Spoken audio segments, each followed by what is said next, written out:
Olá Floripa, olá Brasil, olá mundo, eu estou Eustáquio André Patunas e este é o programa Vida Inteligente, trazendo hoje mais uma vez, muito bom trazê-lo de volta, Dr. Luiz Alberto Silveira, oncologista, né? Todo mundo fala em oncologia, todo mundo sente medo, mas não, né? Hoje nós temos esperança e já passou essa alvíssara para nós, assim, né? Apesar de ser ainda um nome que nos dá muito medo, hoje já temos muito mais condição de cura, desde que seja descoberto precocemente tudo. E o programa hoje é apropriado sobre esse tema, que nós vamos falar sobre Novembro Azul. Novembro Azul, que é um mês dedicado aqui no Brasil ao Dia Mundial da Prevenção do Câncer de Próstata, que é comemorado mundialmente no dia 17 de novembro. Hoje nós estamos no dia 15 de novembro, uma quinta-feira, depois de amanhã, sábado, nós vamos estar comemorando o Dia Mundial de Prevenção ao Câncer de Próstata. Essa coisa que tanto assusta o homem, né, que muita gente não gosta nem de falar.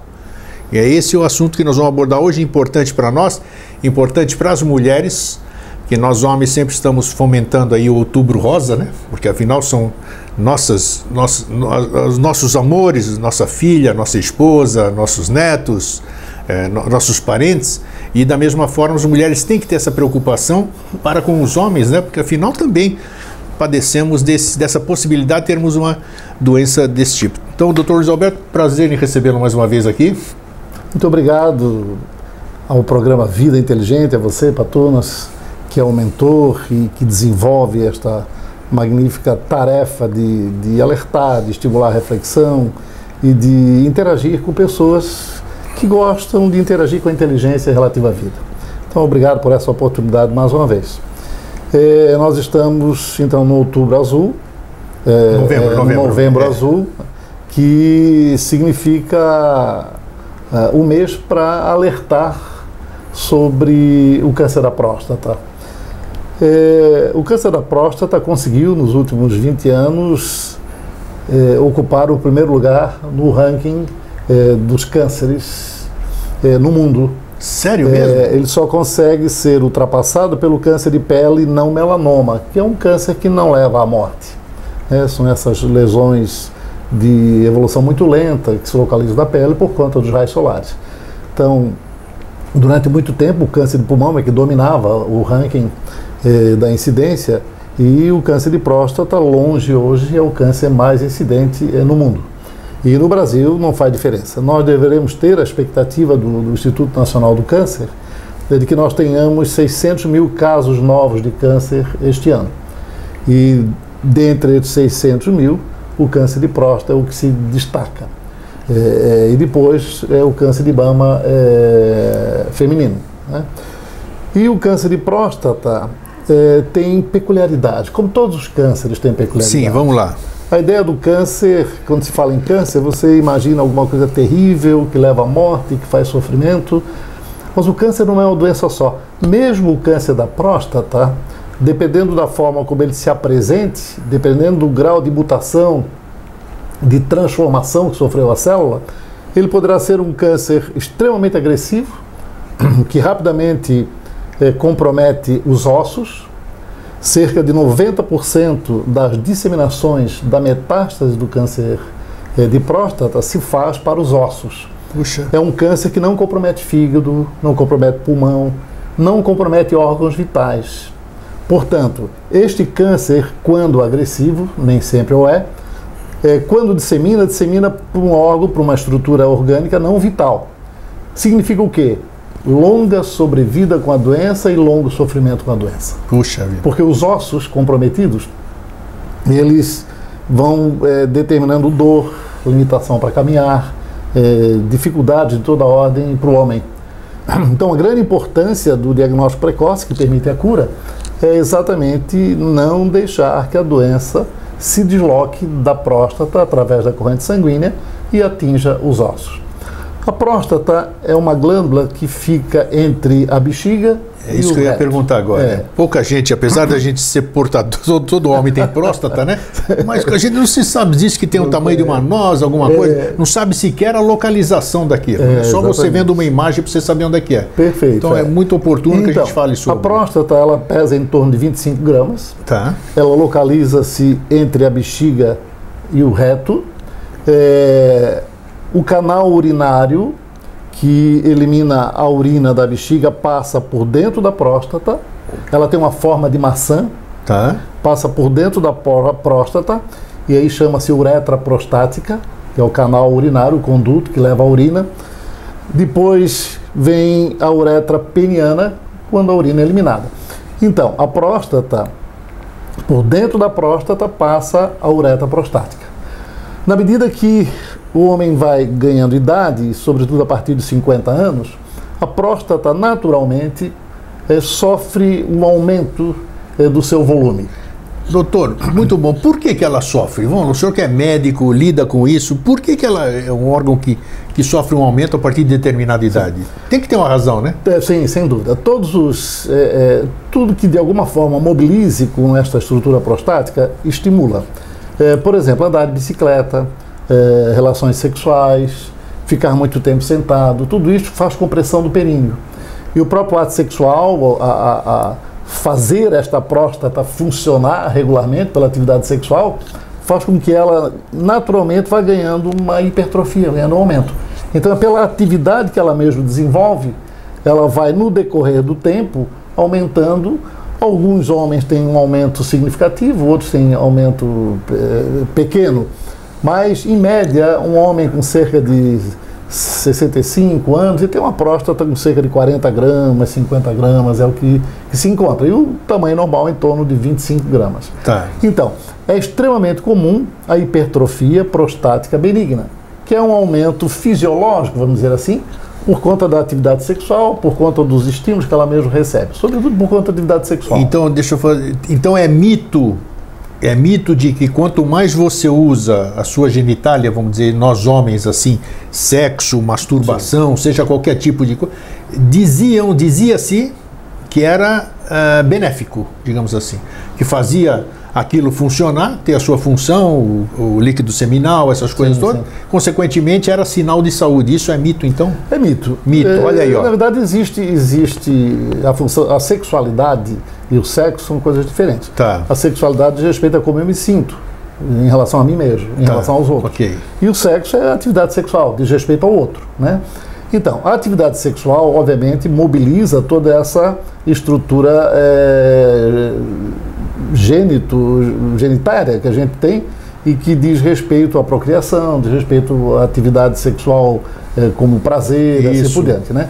Então, este processo, a continuidade da atividade sexual, do sexo propriamente dito, ela faz com que estes órgãos trabalhem. E eles estão ali para trabalhar. Então, de alguma forma, há uma interferência fazendo até com que a próstata aumente de tamanho, né?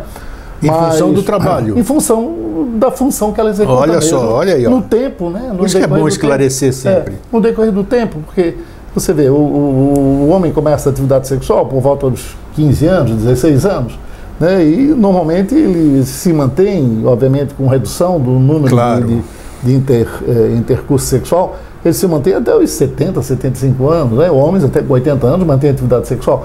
Então, isso de alguma forma, um órgão trabalhando, porque tudo que isto é clássico, tudo que você usa hipertrofia, o que você não usa atrofia. Exato. Né? Isso vale para o músculo do braço, da perna. Daí a pergunta, mais, isso. Né? Usou, pode hipertrofiar. Se usou, sobretudo, exageradamente. Né? Se não usa, atrofia. Então, isto vale também para a próstata. Mas o que se sabe exatamente é isso. No decorrer da idade, a próstata vai aumentando. Isto é um aumento benigno, e que pode ser acompanhado do aumento... Isso pode ser considerado normal, então? Normal. Quando esse aumento é significativo, que consegue comprimir a uretra prostática, que passa por dentro da próstata, aí o homem começa a ter alguma dificuldade ou alguma alteração ao urinar. Então começa a ter um jato urinário mais enfraquecido, a urina sai mais em chuveirinho, começa a urinar mais a miúde, porque a próstata está aumentando de volume, ela comprime a bexiga e a capacidade da bexiga de armazenar a urina diminui. Olha porque só, ela empurra a bexiga, ela comprime a bexiga, não é? Então, a capacidade diminuindo, num dado momento, a musculatura da bexiga, que não depende da vontade da gente, ela contrai e dá vontade de urinar. Aí vem a vontade de urinar. E se a pessoa não urina e demora muito, pode até perder a urina. Então, numa próstata de tamanho normal, a bexiga também está com sua capacidade normal. Né? Vamos que a bexiga consiga armazenar 1 litro de urina. No momento que a próstata empurra essa bexiga, a capacidade, vamos que vá para 500 ml de urina. Então, quando atinge 500 ml de urina, já dá vontade de urinar. Perfeito. Por isto, o homem, normalmente, a partir dos 60 anos, urina mais a miúde, levanta 1, 2 vezes à noite para urinar, o jato urinário é mais enfraquecido e urina com frequência em chuveirinho. O que se faz, então? Isto é uma ocorrência normal. Normal, ocorrência normal, a imensa maioria dos homens tem esse tipo de vamos dizer assim, de desconforto, né? Agora, estas células prostáticas, por estímulos ainda desconhecidos, não se sabe exatamente, elas podem sofrer transformação, mutação. E aí esta célula começa a se multiplicar de forma anormal. E aí nós não temos a hipertrofia, que é benigna, e sim temos um câncer da próstata. Se a transformação, se a mutação não é muito acentuada, vamos usar dessa forma a expressão, nós teríamos um câncer de próstata de baixa malignidade. Existem estudos, há muitos anos foi feito um estudo na Inglaterra, em que se fez necrópsia de homens que morreram de outras causas cardíacas e retiraram a próstata, para avaliar a próstata. 30% tinham câncer de próstata e não sabiam que tinha. Sim. E não sabiam que tinha. Porque era um câncer de baixa malignidade. Então, o câncer da próstata ele pode ser de baixa malignidade, muitos homens têm e não sabem, moderada malignidade ou alta malignidade. No Brasil, a nossa incidência, os nossos estudos, essas pesquisas, tudo, qual é o câncer de próstata mais usual, digamos assim? Mais usual de baixa malignidade. De baixa malignidade. De baixa malignidade. Olha que interessante, que bom. Sem dúvida, boa notícia. Baixa malignidade. Depois moderada malignidade e por último de alta malignidade, que é o menos frequente, que é o câncer de próstata, que evolui mais rapidamente, porque tem uma multiplicação celular mais intensa, porque esta célula sofreu uma transformação genética mais intensa, uma mutação que gerou uma multiplicação desordenada. Então, este tumor de maior malignidade, estas células têm facilidade de se deslocar através da corrente sanguínea. E aí elas se deslocam habitualmente para os ossos, ou através da via linfática para os gânglios linfáticos. Aí pronto, aí é metástase, né? Aí são as metástases, Com estas metástases, como eu havia dito no começo, como essas metástases não comprometem órgãos vitais, geralmente o paciente portador de próstata tem uma longa sobrevida. Tanto na hipertrofia prostática benigna, que é comum, como no câncer de próstata, habitualmente se tem um aumento de uma substância chamada PSA. Isso, boa. O antígeno prostático específico. Né? Detectável através de exame de sangue. Perfeito, isto. Ele mede, de alguma forma, esta função prostática. Então, o PSA, que situa-se em torno de 4 nanogramas por ml, ele, com a hipertrofia prostática benigna, ele pode aumentar. Então, pode atingir 8, 9, 10, pode aumentar numa doença benigna. Entretanto, ele também pode aumentar na doença maligna. Acontece que na doença benigna, este aumento é um aumento mais lento. Na doença maligna, o aumento é mais acentuado. Então, o aumento do PSA, por si só, já justifica a busca de um profissional. Porque você não sabe se é um aumento decorrente de doença maligna ou se é um aumento decorrente de hipertrofia prostática benigna. Esse exame, por exemplo, eu faço regularmente tipo de exames, porque eu faço as profilaxias sempre. Prevenção. Então, geralmente é 1 ou menos de 1, vamos dizer, o PSA, o meu PSA. Isso, mas isso quer dizer... Não, ótimo. A pergunta é essa. Vamos dizer, pode acontecer daqui a 3 meses eu fazer um novo exame e já aparecer um 4, por exemplo, ou não? Olha, como é que é essa diferença? Os tumores muito malignos... Sim. E aí a complexidade da doença e a complexidade do estudo e do tratamento do câncer. Nos tumores muito malignos, às vezes, não se tem aumento do PSA. Olha!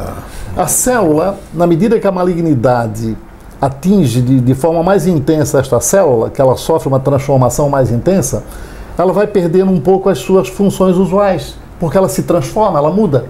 Então, se ela está muito malignizada, e uma das funções dela é produzir esse antígeno prostático específico, sim, mas ela está tão alterada que às vezes ela não produz.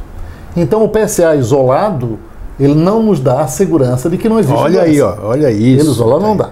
Então, nós temos que associar ao toque retal. Então, o profissional experimentado, ele faz o toque e ele consegue, através do reto, palpar a próstata. Sobretudo porque, a partir de 50 anos, a próstata está maior, é mais fácil ser palpada. Sim. Né? Então, fica só entre a próstata e o dedo do examinador, fica só a parede do reto que é fina. Então, dá para sentir a consistência da próstata. Consistência. E se tem ou não nodulações. A consistência quer dizer, se ela for mais dura... Se ela é frouxa, se ela é rígida. Isso, né, também influencia no diagnóstico? Então, uma próstata frouxa, grande, mas frouxa, né, fofa, né, sem nodulações na sua estrutura, é uma próstata hipertrofiada. Não é uma próstata maligna, de modo geral. Mesmo que o PSA esteja aumentado. Né? Normalmente os tumores de próstata, eles se localizam na superfície da próstata.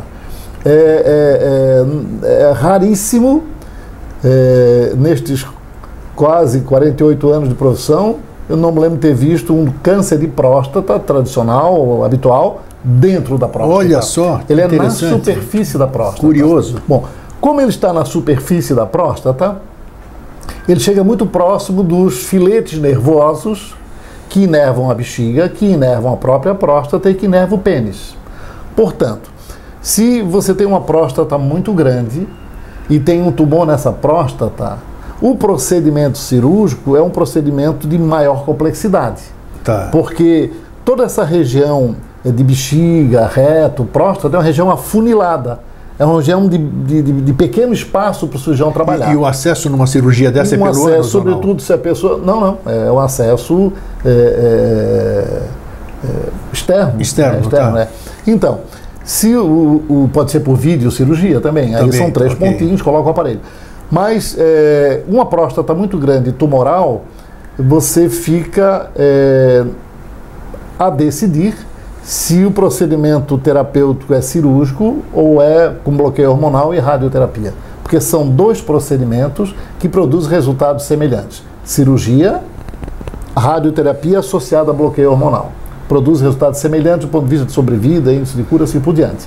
Numa próstata muito grande, que o cirurgião terá dificuldade de ressecá-la, o paciente corre um risco um pouco maior de ressecção do nervo. E aí vem a impotência e a incontinência urinária. Daí a importância. Por isso eu estou tocando nesse assunto. Qual é o tamanho que uma próstata pode chegar? 25 gramas, pode atingir 100 gramas, 120 gramas. Pode se transformar num negócio grande. Grande, sim. Aí comprime muita bexiga. Puxa vida, comprime a uretra prostática. Os homens sabem, alguns pacientes que têm hipertrofia benigna da próstata grande, mas não maligna, eles começam a ter dificuldade para urinar. O que faz o urologista?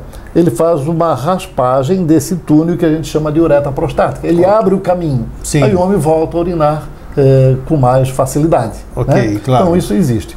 Então, uma próstata muito grande que tumoral, com tumoração maligna, em que esse tumor chega muito perto dos filetes nervosos, o procedimento cirúrgico é um procedimento com risco de sequela, que é impotência, incontinência urinária. Né?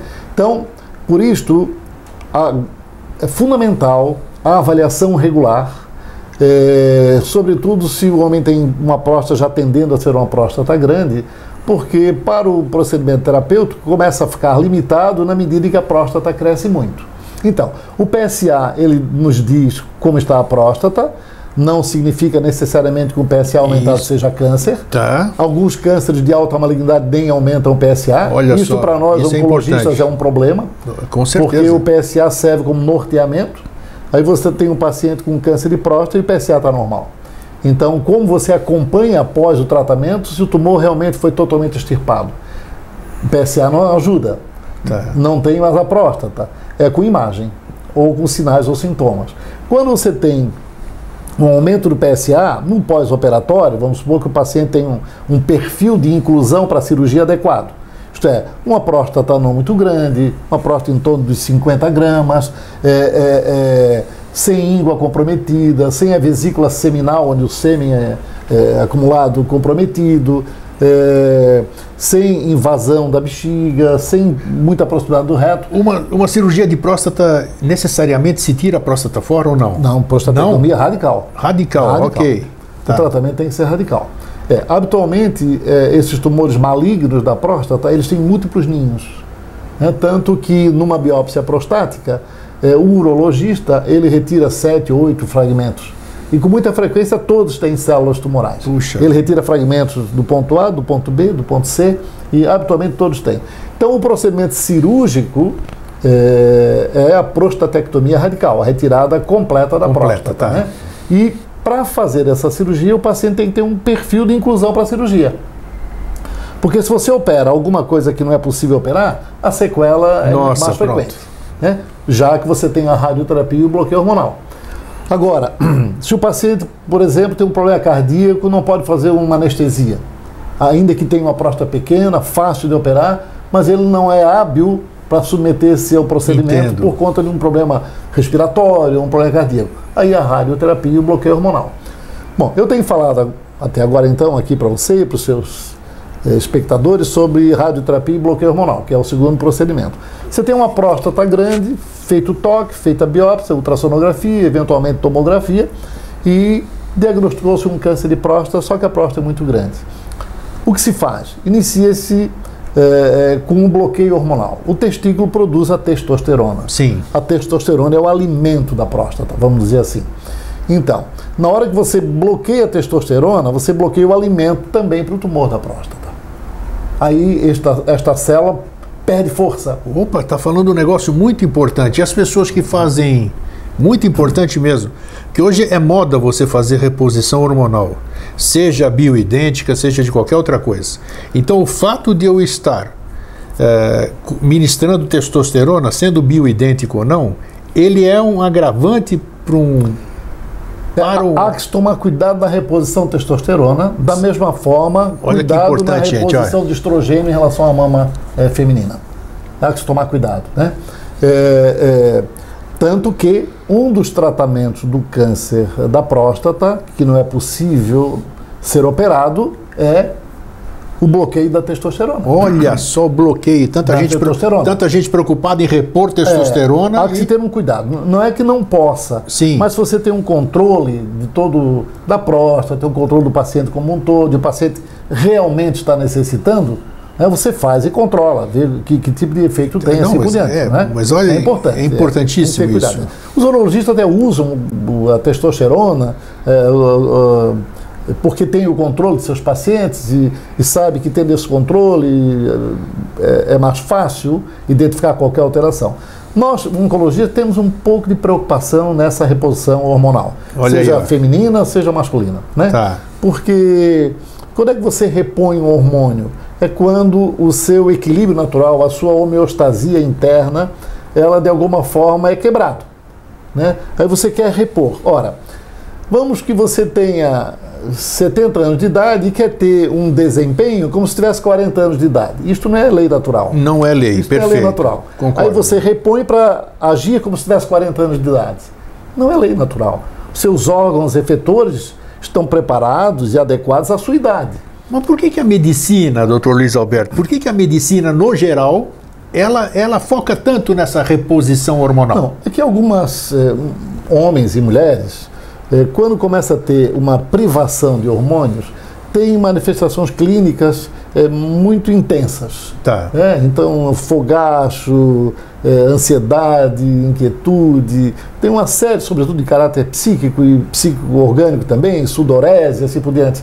Então, quando essa alteração é muito intensa e o paciente ou a paciente é passível de um bom controle, você fala reposição, deixa o paciente numa condição sem estes sintomas, né, sem ultrapassar os limites de reposição. Tá. Né? Você fazer reposição para readquirir juventude é um perigo. Agora, fazer reposição para equilibrar manifestações, isto é válido, desde perfeito. que o paciente possa ser bem controlado. E que seja temporário, não ad eternum, digamos assim. Perfeitamente, que não seja uma coisa continuada, que possa ter intermitência, para se avaliar, não é? Porque, em relação ao tratamento do câncer da próstata, é isso, você bloqueia a testosterona, Tá.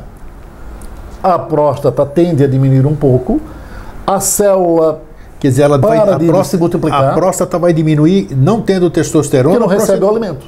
Não recebe mais Olha aquele que estímulo. importância. Gente, ouve, homens, recebe. ouçam. Alimento da próstata é testosterona. Eu não sabia disso. Não sabia. Então, e aí você faz 2 meses, habitualmente, isso é um protocolo, 2 injeções, pode ser comprimido a injeção é mais prática, uma injeção por mês, 2 meses para reduzir o que puder e para bloquear essas células, né, para elas perderem essa injeção força. Não é hormonal nada, né? Anti-hormonal. Anti-hormonal, olha que legal. Olha só, eu nunca nem quando você sabia pergunta testosterona, eu uso um tratamento anti-testosterona para o câncer, não é? Olha só. Bom, aí você começa a aplicação de radiação com métodos físicos, de modo a localizar bem a próstata. Durante o tratamento com radioterapia também faz um bloqueio hormonal. Terminada a radioterapia, mais 2 meses de bloqueio hormonal, esse é um protocolo, e se mantém o paciente sob controle. E aí essa pessoa nunca mais vai poder pensar em testosterona. É um perigo a reposição hormonal em paciente que desenvolveu câncer de próstata. Perfeito. Vamos que o paciente faça o tratamento e elimine todas as células malignas. Ok. Ele passa a ter uma próstata normal, porque as células malignas foram eliminadas. Tá. Aí ele passa a ter o mesmo risco que tinha antes, daquele que não teve a doença, porque a próstata dele tornou-se normal porque as células malignas foram eliminadas com a radioterapia. Né? Ora, há cerca de 30 anos atrás, nós tínhamos alguma dificuldade em relação aos equipamentos de radioterapia. Hoje, sobretudo aqui em Florianópolis, e no estado como um todo, nós estamos bem estruturados. E no Brasil também, sobretudo sul e sudeste. Tá. No Nordeste, norte, sempre um pouco mais deficitário em relação à abrangência dos tratamentos. Tem cidades perfeitamente estruturadas, mas a abrangência não é como... Até porque o sul e sudeste é o nosso funil do nosso país, né? Tudo é menor aqui, né? Sim. Muito bem. Então, os equipamentos, há cerca de 15, 20 anos atrás, eles não eram... Eles produziam muito efeito na bexiga e no reto, porque a próstata fica muito próxima da bexiga e do reto. Então, os pacientes tinham retite, tinham cistite por conta da irradiação. E às vezes era tão intensa que até o paciente não tinha como sair para fazer tratamento em outros locais, com equipamentos um pouco mais modernos. Então se fazia nessa época só o bloqueio hormonal. E aí o bloqueio hormonal, por exemplo, François Mitterrand, foi presidente da França, né? 30 anos atrás, não lembro bem, ele viveu cerca de 30 anos com um câncer de próstata fazendo só bloqueio hormonal. Olha só. A doença disseminou dos ossos e ele fez o bloqueio hormonal. Então o bloqueio hormonal ele é extremamente útil para os pacientes. Bom, com a incidência aumentada do câncer de próstata, os estudos começaram a ficar também muito mais intensos. Houve mais interesse da pesquisa, dos laboratórios, de todo o arsenal possível para combater esse câncer.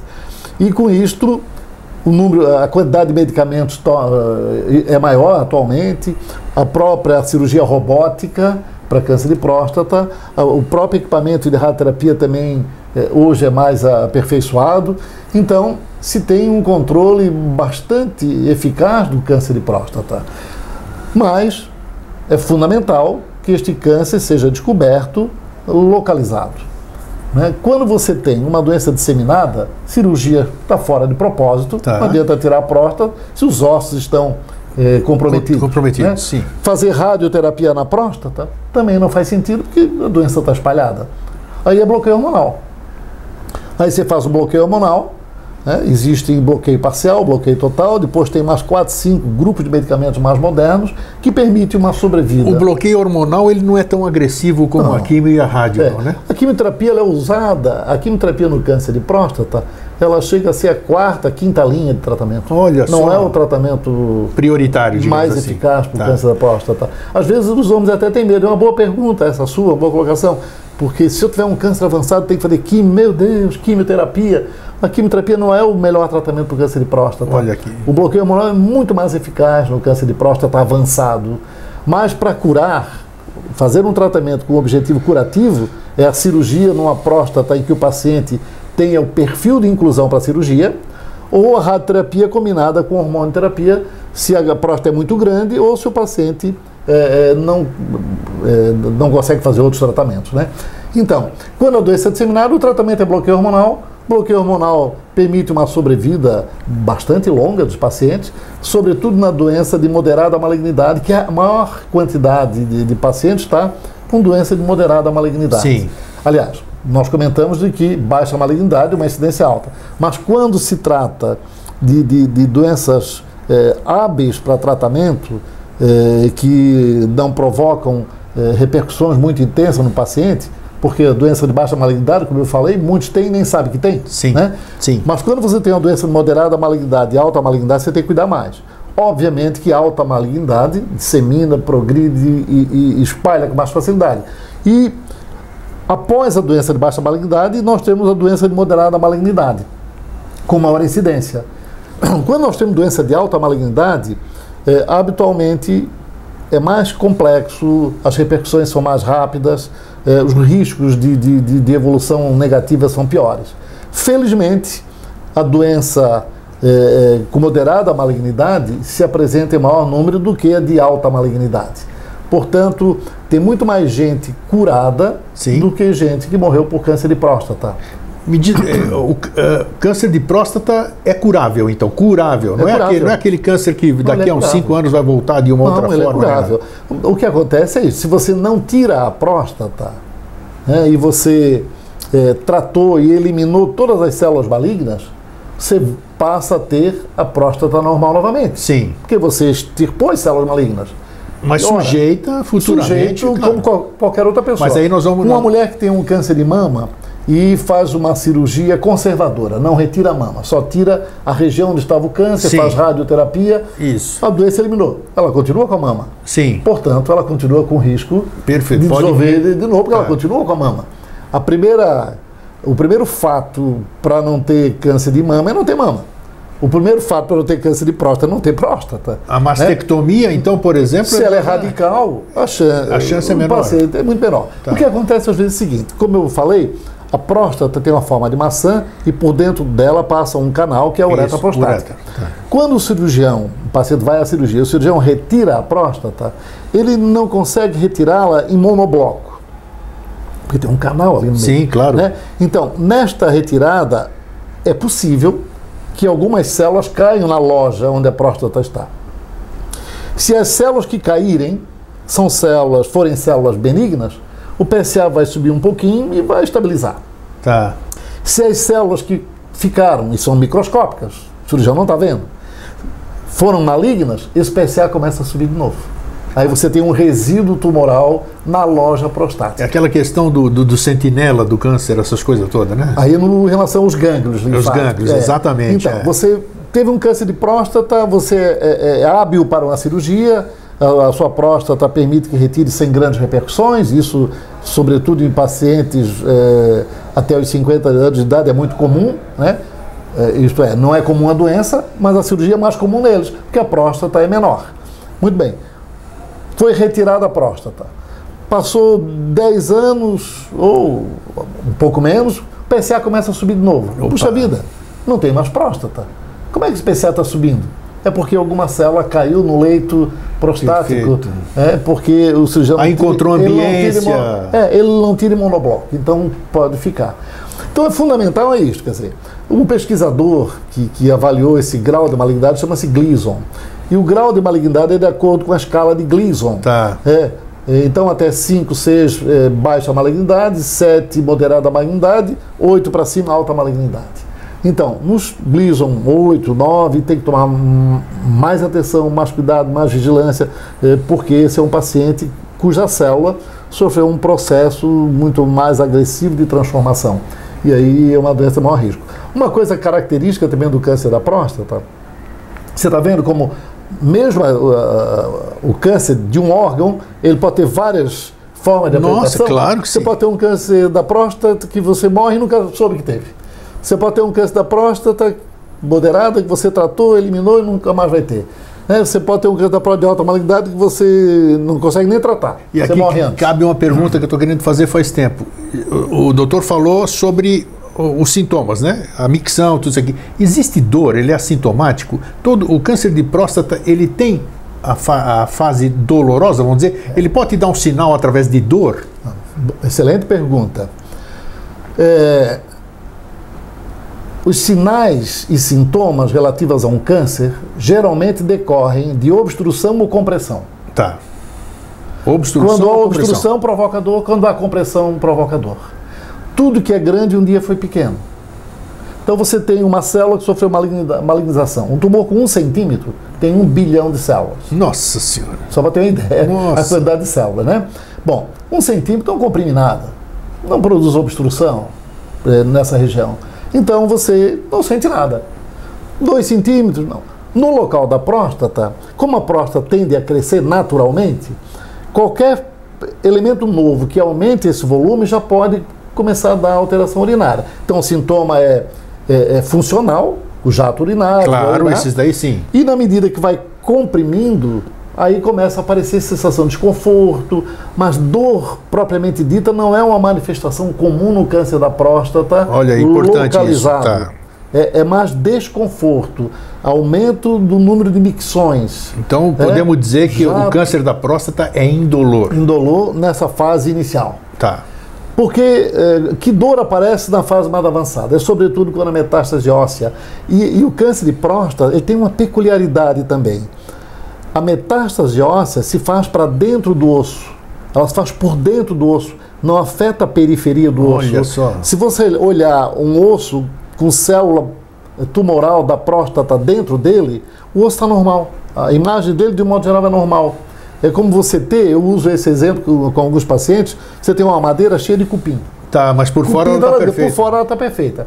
Então, esse tipo de metástase é comum no câncer de próstata. Bom, como não atinge a estrutura externa do osso, não produz dor. Porque o osso dói, porque tem uma capinha ao redor do osso, que é o periósteo, nessa capinha tem muito nervo. Doença lá dentro, não mexe com a capinha, não sente dor. Sim. Por exemplo, no câncer de pulmão, no câncer da mama, a metástase não é interna, ela é fora. Ela tira um pedaço do osso. Aí a dor aparece logo, porque mexe com o periósteo, mexe com o nervo. Okay. Então, o paciente com metástase, isso é muito importante, o paciente com metástase óssea de câncer de próstata, ele habitualmente só vai ter dor se de repente ele cair e fraturar porque o osso está mais vulnerável, porque por dentro ele está corroído, está cheio de cupim. Está cheio de célula, né? Então, senão ele uma osteoporose interna, digamos assim. Exatamente. Isso. Dá para comparar. Perfeito. Então, não há sintoma precoce. Mas você não procura o seu médico, você não está sentindo nada, você acha que não tem nada. Isso. Eu atendi semana passada um paciente que dizia assim, eu não sinto nada, não tenho nada, meus filhos estão dizendo que eu estou com câncer na próstata, mas eu não sinto nada, então não preciso tratar. Eu disse, não, não é? Que bom que não sente nada. Ainda está no momento de tratar. De mexer. Quando você começar a sentir dor, é porque já tem mais compressão, tem mais obstrução, tem mais volume de doença. Então, você não vai procurar um profissional porque tem sintomas. Procure antes de ter sintomas. Aí você vai fazer a prevenção secundária, que é o diagnóstico. A prevenção primária é afastar fator de risco. Como a gente não conhece o fator de risco, não tem como fazer prevenção primária. Você tem que fazer diagnóstico. Sim. E aí a prevenção secundária. A prevenção terciária é o tratamento da doença. E a prevenção quaternária é cuidar para não fazer excesso de tratamento. Então, existem essas classificações. Então, todos os homens devem, sobretudo a partir de 50 anos, devem fazer anualmente uma avaliação urológica. Né? O toque retal, uma ultrassonografia da próstata e o PSA. Né? Com estes 3 elementos, o urologista já consegue identificar se existe algo preocupante ou não. Não havendo nada preocupante, ano que vem, a mesma coisa. O paciente não apresentou queixa nenhuma durante o período, não é comum mesmo apresentar, porque o processo é mais lento. Tá. Né? Anualmente, fazendo avaliação, dificilmente o homem vai ter um câncer de próstata intratável. Sempre será possível tratar. Né? Ele vai pegar sempre em tempo hábil. Sempre vai descobrir em tempo hábil. É a mesma coisa a colonoscopia para o câncer de intestino. Né? Se faz colonoscopia a cada 2 anos quem tem pólipos, cada 5 anos quem não tem, sempre vai atingir, vai identificar só na fase de pólipos. Nunca vai identificar na fase de câncer de intestino. Então daí a importância destes alertas que se faz cada mês em relação aos tipos de cânceres. Doutor, e uma coisa que o homem, assim, um grande fator de incidência do câncer, vamos dizer assim, é essa história do machismo. E a gente fala com os amigos, tudo isso aqui, não, no meu ninguém vai botar o dedo, ninguém vai dar o toque disso aqui. Como acabar com esse preconceito? Como é que é o exame de toque? Porque que o homem tanto fica apavorado, vamos dizer, tem um monte de piadinhas, tudo. É invasivo? Como é que é, isso? Passa essa mensagem aqui para o nosso telespectador. O toque retal, obviamente que o profissional, ele tem que preparar o paciente psicologicamente, porque de alguma forma o paciente, seja homem ou mulher, nesses exames invasivos, sempre ficam com alguma expectativa ansiosa. Exato. Né? Claro. Então o profissional deve explicar o que vai acontecer, deve ter os cuidados de usar lubrificante, luvas e todas essas coisas. Na hora que vai introduzir o dedo para sentir como está a próstata, delicadamente, não fazer nada inopinadamente, porque o paciente está ali numa expectativa, numa posição... Não está relaxado, numa posição desconfortável. Isso. Aí recebe um exame de forma inopinada, agressiva, né? Mas se o profissional vai explicando, olha, agora vou iniciar o exame, relaxa o máximo que você puder. O profissional é demorado esse exame? Não, é rápido. Rápido, não chega a 3 minutos. Tá. Não chega a 3 minutos. O cirurgião, porque a pessoa já está acostumada, o dedo já está treinado para sentir, não é? Então, introduz o dedo e vai perguntando, relaxa um pouquinho, para um pouco. Se a pessoa estiver se contraindo muito, dá para sentir, que o esfíncter aperta, né? Claro. Então relaxa um pouquinu. Aí o exame é tranquilo de ser feito. Um exame que não dura 3 minutos, é um exame rápido. O urologista faz todo o contorno da próstata, se tem nodularidade, se não tem, qual é a textura da próstata. Isso é muito rápido e está feito. E isso dá uma tranquilidade, isso dá uma segurança, isso retira uma tonelada do ombro. Você saber que fez o exame e não tem nada. Dúvida, claro. E não tem nada. Tá. Então, é uma bobagem deixar de fazer o exame por esses mitos todos, por essa coisa de não ser invadido. Isso é uma bobagem. E o que a gente tem observado é que os homens estão indo mais. Agora, o senhor falou há pouco aqui que existe o toque, por exemplo, pode ser substituído por ultrassonografia da próstata prostática? E alguns pacientes que não querem, porque se sentem invadidos. Tá, suponhamos que ou porque às vezes já tem outras limitações, às vezes não consegue ficar nem na posição para examinar direito. Perfeito. Né? Aí você faz o ultrassom e o PSA. Ultrassom? Ultrassom e PSA. Sim. Se o ultrassom mostra que a próstata tem nodularidade, né? O ultrassom, nesse caso, é com contraste? Como é que é feito? Não. A próstata sai no ultrassom assim? Tranquilamente. É um exame tranquilo de ser feito. Tá. Né? Existe até o ultrassom transretal. Esse é um pouquinho mais desconfortável porque você tem que colocar um balão intrarretal. Mas o ultrassom externo já permite ver. Você tem a ressonância magnética, a tomografia computadorizada, que mostram bem gânglios, a próstata, se tem nódulo, se não tem nódulo. Que maravilha. Então eu até chego a dizer o seguinte, e com alguma convicção, que se você tem um ultrassom absolutamente normal, se você tem um PSA dentro do padrão esperado, sim, de 3 exames, 2 estando normais, já dá uma segurança muito boa. Mas se você pode fazer os 3, porque são exames simples, toque retal, ultrassom e PSA, por que não fazer? Ainda. Por que não fazê-los? Agora, se você não quer de jeito nenhum toque retal, faça ultrassom e faça o PSA. E com que frequência deve ser feito isso para os homens? Uma vez por ano. Uma vez ao ano, pelo menos. Uma vez ao ano fazer. Pelo menos. Se você tem na sua família parentes com câncer de próstata, tem ou tiveram câncer de próstata, você deve começar a partir dos 45 anos de idade. Existe uma propensão, então, propensão também? familiar. Da mesma forma? Propensão familiar. Uma propensão familiar. Se não tem ninguém, a recomendação internacional é a partir dos 50 anos de idade. É descrito na literatura que os homens afrodescendentes têm mais tendência para câncer de próstata. Olha só. Na prática, aqui a gente não percebe quase isto. Mas toda a literatura diz que isto é uma frequência, em termos de frequência mundial, né? Que, obviamente, é baseado em informações retiradas da estatística, de que o afrodescendente tem mais tendência. Portanto, o homem de raça negra deve ter um pouco mais de atenção, deve tomar mais esses cuidados, né? Porque há uma certa tendência em função desse aspecto racial que aqui, pelo menos aqui em Santa Catarina, a gente não percebe. Não percebeu. Não percebe isso. Eu devo ter tido, nesses 45 anos, eu diria que 15% dos pacientes que eu atendi, afrodescendentes com câncer de próstata. A imensa maioria eram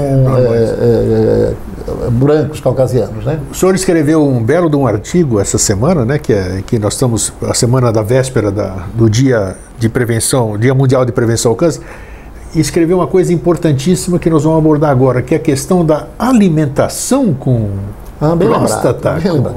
Na verdade, a alimentação diz respeito a todos os tumores. Mas se percebeu, e aí é constatação estatística, de que as pessoas, no caso da próstata, os homens, que têm uma alimentação rica em cereais, com menos carnes vermelhas, que não ingerem bebida alcoólica de forma abusiva, sobretudo, que têm uma alimentação bem regular, um controle do seu peso, eles têm menos risco para desenvolver cânceres como um todo, e o da próstata não foge a esta regra. Qual é o maior veneno da próstata? O veneno alimentar, assim, vamos dizer, para a próstata? Tem estudo a respeito? Não, para próstata especificamente não. Tá. O intestino, sim. Carne vermelha, álcool é o grande veneno para câncer de intestino. Pela irritação que provoca a bebida e a digestão da carne, atrapalhando esse funcionamento intestinal. Entendo. Nós devemos, sabe, Patunas, é bom que toda essa sua família do Vida Inteligente saiba, o que nós fazemos hoje em relação ao tratamento avançou muito. Quando eu nasci, na década de 40, eu nasci em 1948. A expectativa de vida das pessoas era em torno de 47 anos de idade. Puxa! A estimativa de vida em 48. Nós olhávamos, você também fazia isso, provavelmente, para pessoas com 50 anos e dizia, como está velhinho, aos 50 anos. Isso é verdade, acabadão. Não é verdade? Né? Acabadaço. Nós, crianças, olhávamos para 50 anos, como está velhinho, né? Verdade. Bom, a expectativa de vida hoje no Brasil, o IBGE, o último relatório do IBGE foi em 2016, é de 79,1 Maravilha, anos. Né? Bom, como é que aumentou isto? Por conta da evolução do conhecimento, da medicina, das vacinas, dos alimentos, dos cuidados, da orientação, da conscientização, né? Então, nós tínhamos uma expectativa de vida, se tivesse nascido antes, de 48, 49 anos. Né? Hoje, quem nasce hoje tem uma expectativa de 79. Foi publicada na revista Nature, que é uma revista fantástica, de que nós podemos chegar a 115 anos. Isso está sendo contestado por um grupo canadense. Diz que a gente pode chegar muito mais. Muito mais. Porque estão chegando à conclusão, com a tecnologia cognitiva e com a inteligência artificial, de que nós somos algoritmos. Nosso corpo funciona como um algoritmo. O que é um algoritmo? O algoritmo é uma receita de bolo, por exemplo. Você tem a farinha, a manteiga, o ovo e dá o bolo. Se botar menos farinha, o bolo não é o mesmo. Se tirar o ovo, o bolo não é o mesmo. Né? E o nosso corpo funciona como um algoritmo, como uma receita. O fígado funciona mediante processos que são bem conhecidos. Para ele funcionar bem, tem que ter A mais B mais C mais D. Isso. Se o A não funcionar, já o fígado não funciona bem. A mesma coisa o pulmão. Ora, se nós temos isso, A mais B mais C mais D, nós somos uma máquina. Do ponto de vista orgânico, material, nós somos uma máquina. Sim. Igual a um automóvel. Tem a bateria, tem o pistão, tem todos os elementos de um automóvel. Se a bateria não funciona, o carro não funciona. Aí você corrige a bateria. Então, o algoritmo do funcionamento de um motor, de um automóvel é isso, é bateria, pistão, todos os elementos que compõem o motor. Claro. Se um deles não funcionar, o motor não funciona. Não funciona. O corpo humano também é assim. Então está se descobrindo, sobretudo a partir dos estudos genéticos, de que nós temos os genes que fazem tudo funcionar. E cada vez mais está se conhecendo. Se você corrige o gene, volta a funcionar. Então nós poderemos ser consertados. Que maravilha, hein? Então diz que até 2050 nós teremos capacidade de viver 150 anos. Num programa anterior que eu lhe entrevistei, o senhor havia dito que a medicina, num futuro próximo, faria coisas... Já está fazendo. Já está fazendo, Já está fazendo. É fantástico. Hoje existe, por exemplo, a oncologia tende a desaparecer. É mesmo? É mesmo. Mas como assim? Por quê? A IBM, por exemplo, montou um sistema, o Watson IBM, em que você coloca no seu monitor, no seu computador, você coloca um paciente tendo diagnóstico de câncer, você coloca a idade, todas as características deste câncer. Em 10 minutos ela diz todos os tratamentos possíveis, quando é que deve ser começar, tal. Então vai ser tudo na base do teclado. É mesmo? Então qualquer técnico pode fazer. Não, mas porque você tem um checklist ali, né? Como é que está o fígado, como é que está o pulmão, como é que estão os olhos, tal. Você dá a informação, o computador rastreia o mundo inteiro, tudo que está escrito, muito mais rápido que o nosso cérebro pode juntar, muito mais rápido, né? Sim.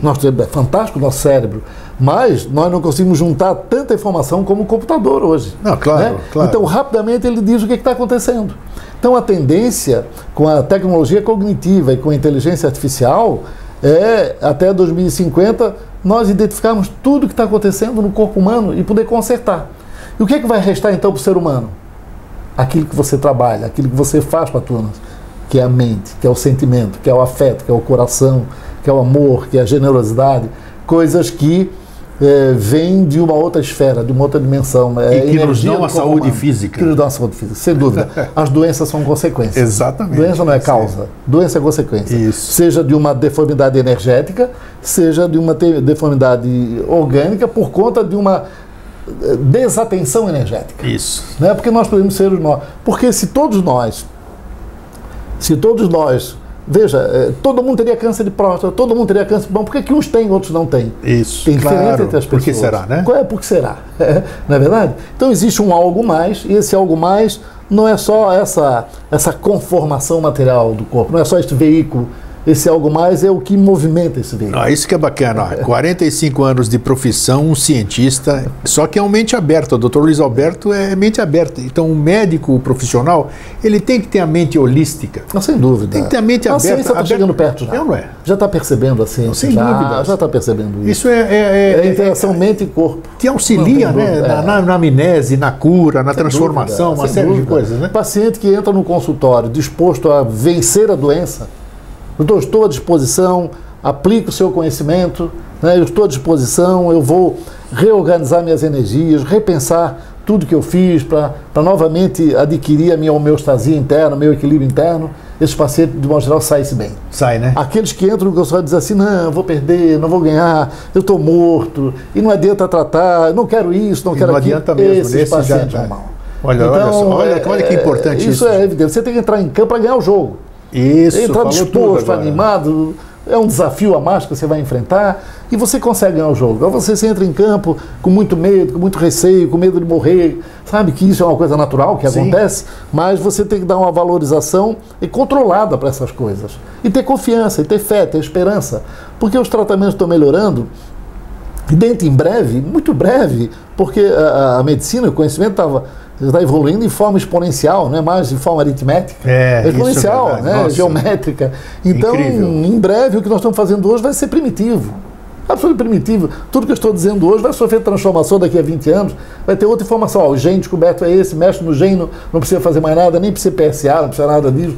Então é possível, tranquilamente possível. Eu estou estudando agora, estou me concentrando nessa tecnologia cognitiva. A tecnologia cognitiva é fantástica. O computador vai lhe responder na modulação de voz que é mais agradável para você. Sem dúvida. Você faz uma pergunta e ele responde na modulação de voz que é agradável. Então, laudos de exames, tudo pode ser dito a você em modulação de voz que você gosta de ouvir. É um negócio fantástico. Por exemplo, abusando um pouquinho, Hoje existem pesquisadores tentando identificar quais são as notas musicais que mais a população gosta. E aí eles conseguem perceber isto, tem forma para perceber isto, e dizem para as gravadoras e para os músicos, olha, na sua música põe mais tal nota musical. E você acha até que tem um livre-arbítrio, né? E você acha que tem livre-arbítrio para escutar a música. Já estão produzindo uma música que você gosta, porque já sabe que você vai gostar disso. Isso, claro, né? claro. Então o sentimento, a sensação é uma coisa importante. Isto é subjetivo, isso não é matéria, isso é energia, isso é mente, isso é espírito, isso é alma, né? Olha. Então é um negócio fantástico isto aí, né? Quer dizer, a gente vê até nesses processos políticos, eleitorais, você tem pessoas heterogêneas, gente que conhece muito de política, de governo e tal, e gente muito simples, que não conhece nada. Mas como é que essa pessoa tem um voto igual ao meu? Pelo sentimento, pela sensação. Maravilhoso. Ela tem a sensação de que aquele é bom. Pela energia que ele te transmite e tal. Às vezes até erra, lógico. Isso, claro. Mas tem a sensação que aquele é bom. Nós votamos pela sensação, não pelo conhecimento, senão seria uma coisa estranha. Um que conhece tudo, claro, vota igual, o outro não conhece nada. Mas todos votam igual porque é a sensação, o sentimento, o que o outro traz de energia. Não é? Isso é importante. E como hoje, como está perceptível hoje você ver uma pessoa, se ela é sincera ou não, né? Parece que a gente desenvolveu uma capacidade ou as pessoas estão se tornando transparentes. Está percebendo. Né? Quando chega alguém negativista no ambiente que você está, a energia já muda. Por quê? Porque a pessoa reclama de tudo, você dá bom dia, ela diz bom dia por quê? Só para você, para mim não é. Isso. Agora tem pessoas que entram no seu ambiente, elas já clareiam o ambiente. Claro. Elas alegram, são animadas, trazem uma energia boa. Já te passa então, coisa boa. Então dá para perceber, né? Dá para perceber. Quantas vezes você já não diz, o que está vendo contigo? A pessoa não falou nada. Você já percebeu que a energia, alguma coisa está acontecendo, né? Isso é bacana. Então, cada vez mais nós vamos perceber isto. E cada vez mais a gente vai se elevando. Vai percebendo que o fundamental do ser humano é essa coisa intrínseca, que é seu espírito, sua mente, sua energia. Né? O corpo, vamos dizer assim, ele alberga o que há de fundamental, que é a energia. E o dia que todo mundo tiver essa capacidade, nós não vamos ter mais doenças. Sim, sem dúvida. Aí seremos elevados, talvez não precisemos mais de corpo. Nada. Olha, ele falou bonito isso. Maravilhoso. Doutor Luiz Alberto, sensacional. O gostoso de fazer entrevista sem pauta é exatamente isso. A gente deixa desenvolver. Antes eu não posso encerrar sem mostrar aqui. Quantos livros o senhor tem, doutor Luiz Alberto, publicados? Deve ter uns 20. Uns 20 e poucos. Então, uns 5 técnicos. É um cientista, médico, espiritualista, um ser humano maravilhoso. E olha aqui, acaba de lançar, olha que capa bonita. Escolha ser feliz. Mensagens, aforismos, poesias. Dr. Luiz Alberto Silveira, que você pode achar no Facebook, né? Ele diariamente, quase que diariamente, sempre que ele tem tempo, ele coloca as ideias dele, abre o seu coração e posta para as pessoas textos, né? Texto para reflexão. E esse livro aqui que está lançando agora, né? É um compêndio, né? Dos textos, aqueles que foram mais comentados e compartilhados. Isso, aí ele transformou num livro e está aqui, ó. Escolha ser feliz. Se me permite, esta foto aqui transmite uma energia interessante. Tá vendo, olha? Porque eu estava com a minha netinha no colo, eles editaram, tiraram a netinha e me deixaram. É diferente, não é? Já percebe que tem alguma coisa boa aqui, né? Muito obrigado. Deixa eu mostrar mais um aqui. Esse aqui já tive a oportunidade de entrevistar eles dois aqui, né? Que é o Paulo Conder Bornhausen e o Dr. Luiz Alberto Silveira. Foi o nosso primeiro, prosas e versos no Facebook. Isso também, isso aqui, ó. Tá aqui à disposição. Escreve, entra no link dele ali, vai ver a carinha do Dr. Luiz Alberto. São coisas interessantíssimas. E, claro que eu ganhei todos esses livros, tá? Só para vocês terem ideia. Essa é a beleza do nosso planeta. A sensibilidade das pessoas que transformam naquilo que é gostoso. Você materializar o que você acha bonito. Um belo de um livro de um lugar. Casas e Jardins. Casas e Jardins, onde ele tem uma propriedade em Rancho Queimado aqui em Santa Catarina, o maior produtor de morangos do Brasil, lá em Rancho Queimado. E ele retratou aqui, nossa, inúmeros, olha que trabalho maravilhoso. Quantas páginas são aqui? Deve ter umas 200. 200 páginas interessante é que nós temos a época da neve aqui, ó. Neve, que aconteceu em 2011, né? 2013. Olha a neve que caiu em Santa Catarina. Santa Catarina, tá então aqui esse é um livro histórico. Esse é um livro histórico. Maravilhoso. Aí tem textos que combinam, né, com as estações do ano, assim, olha só. Tá, quem gosta de fotografia e tem interesse disso aqui, escreve para o Dr. Luiz Alberto. Só para avisar, o Dr. Luiz Alberto é médico, ele não vive de venda de livro, ok? Então não estava aqui vendendo livro. Não, isso é o prazer de contribuir. E compartilhar. E saber que daqui a uns 15, 20 anos deve estar num sebo e alguém vai ver. Quem sabe, vai ver lá, Dr. Luiz Alberto. Então, meu muito obrigado, doutor José Alberto, mais uma vez por essa brilhante explanação aqui. E nós, homens, vamos lá, vamos cuidar da nossa saúde, primeira coisa, né? Então, deixar machismo de lado, é muito melhor você estar vivo do que você ser um machão doente quase morto, né?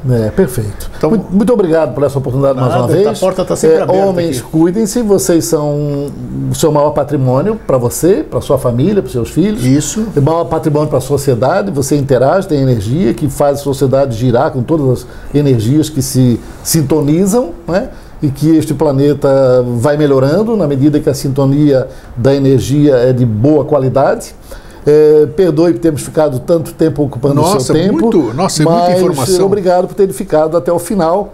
E eu sinto extremamente feliz, honrado e diferenciado de ter a oportunidade de participar mais uma vez do Vida Inteligente. É isso aí. Eu que agradeço. E para vocês que ficam, um fraterno abraço e um feliz sempre.